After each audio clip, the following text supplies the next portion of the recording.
ಒಂದು 9ನೇ ಕ್ಲಾಸ್ ಹುಡುಗ ಒಂದು 10ನೇ ಕ್ಲಾಸ್ ಹುಡುಗನನ್ನ ಚಾಕುವಿಂದ ಚುಚ್ಚಿ ಸಾಯಿಸಿದ್ದಾನೆ. ಅದು ಕೂಡ ಒಂದು ಚಿಕ್ಕ ಆರ್ಗ್ಯುಮೆಂಟ್ ಇಂದ. ಇದು ಅಹಮದಾಬಾದ್ ಅಲ್ಲಿರುವಂತಹ 7th ಡೇ ಸ್ಕೂಲ್ ಅಲ್ಲಿ ನಡೆದಿದೆ. ಬಟ್ ಅಲ್ಲಿ ಅಕ್ಯೂಸ್ ಅನ್ನೋನು ಯಾವುದೇ ತರ ಪಶ್ಚಾತ್ತಾಪ ಮಾತ್ರ ತೋರಿಸಿಲ್ಲ. ಈ ಅಕ್ಯೂಸ್ ಚಾರ್ಟ್ಸ್ ನೋಡ್ಕೊಂಡ್ರೆ ಅವ್ನ ಫ್ರೆಂಡ್ ಕೇಳ್ತಿದ್ದಾನೆ, ನೀನ್ ಚಾಕು ಯೂಸ್ ಮಾಡ್ದೇನೋ ಅಂತ ಕೇಳಿದ್ರೆ ಇವ್ನು ಹೇಳ್ತಿದ್ದಾನೆ, ಹೌದು ನಾನು ಚಾಕು ಯೂಸ್ ಮಾಡಿದ್ದೀನಿ. ಇವಾಗ ಏನಾದ್ರೆ ಆಯ್ತು ಅದಾಯ್ತು ಬಿಡು ಅಂತ ಹೇಳಿದ್ರೆ ಆ ಫ್ರೆಂಡ್ ಹೇಳ್ತಿದ್ದಾನೆ, ಎಲ್ಲಾದ್ರೂ ಹೋಗಿ ಬಚ್ಚಿಕೋ, ಈ ಚಾಟ್ಸ್ ಎಲ್ಲ ಡಿಲೀಟ್ ಮಾಡು ಫಸ್ಟ್ ಅಂತ. ಈ ಮಕ್ಳು ಎಲ್ಲಿಂದ ಇನ್ಸ್ಪೈರ್ ಆಗ್ತಿದ್ದಾರೆ? ಈಗ ಬರ್ತಿರುವಂತಹ ವೈಲೆಂಟ್ ಮೂವೀಸ್ ಇಂದನಾ ಅಥವಾ ವೆಬ್ ಸೀರೀಸ್ ಇಂದನಾ ಅಥವಾ ಸೋಷಿಯಲ್ ಮೀಡಿಯಾಲಿ ತೋರಿಸುವಂತಹ ಅಗ್ರೆಷನ್ ಇಂದನಾ? ಈ ಸೋಷಿಯಲ್ ಮೀಡಿಯಾಲಿ ಅಗ್ರೆಷನ್ ಅಂದ್ರೆ ವೈಲೆಂಟ್ ಆಗಿರೋದನ್ನ, ಕೋಪ ಇಂದ ಇರೋ ವ್ಯಕ್ತಿಯನ್ನ ಏನೋ ಹೀರೋ ತರ ಪೋರ್ಟ್ರೇಟ್ ಮಾಡ್ತಾರೆ. ಇದರಿಂದ ಇನ್ಸ್ಪೈರ್ ಆಗ್ತಿದಾರ ಅಥವಾ ತಂದೆ ತಾಯಿಯಿಂದನಾ? ಯಾಕಂದ್ರೆ ತಂದೆ ತಾಯಿ ಹೇಗ್ ಬಿಹೇವ್ ಮಾಡ್ತಾರೋ ಮಕ್ಕಳು ಕೂಡ ಅದೇ ರೀತಿ ಬಿಹೇವ್ ಮಾಡ್ತಾರೆ.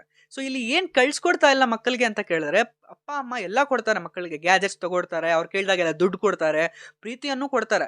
ಬಟ್ ಏನ್ ಕೊಡ್ತಾ ಇಲ್ಲ ಅಂದ್ರೆ, ಏನ್ ಕಳ್ಸ್ಕೊಡ್ತಾ ಇಲ್ಲ ಅಂದ್ರೆ ಅವ್ರಿಗೆ ವ್ಯಾಲ್ಯೂಸ್ ಕಳ್ಸ್ಕೊಡ್ತಾ ಇಲ್ಲ, ಎಮೋಷನ್ಸ್ ಬಗ್ಗೆ ಕಳ್ಸ್ಕೊಡ್ತಾ ಇಲ್ಲ, ರೆಸ್ಪೆಕ್ಟ್ ಹೇಗ್ ಮಾಡ್ಬೇಕು, ಹೇಗ್ ಬಿಹೇವ್ ಮಾಡ್ಬೇಕು ಬೇರೆಯವ್ರ ಜೊತೆ.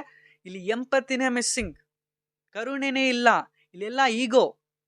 ಸೊ ಮಕ್ಕಳಿಗೆ ಹೇಗ್ ಬೆಳಿಬೇಕು ಲೈಫಲ್ಲಿ, ಹೇಗೆ ಇರಬೇಕು ಅನ್ನೋದು ಕಳ್ಸ್ಕೊಡ್ಬೇಕು ಹೊರತು ಹೇಗೆ ಹೊಡ್ಕೋಬೇಕು, ಹೇಗೆ ಸ್ಕೂಲಲ್ಲಿ ಜಗಳ ಮಾಡಬೇಕು ಇದೆಲ್ಲ ಕಳ್ಸ್ಕೊಡ್ಬೇಕಾಗಿರೋದು. ಸೊ ಇದ್ರ ಮೇಲೆ ನಿಮ್ಮ ಅಭಿಪ್ರಾಯ ಅನ್ನೋದು ಕಾಮೆಂಟ್ ಬಾಕ್ಸಲ್ಲಿ ತಿಳಿಸಿ.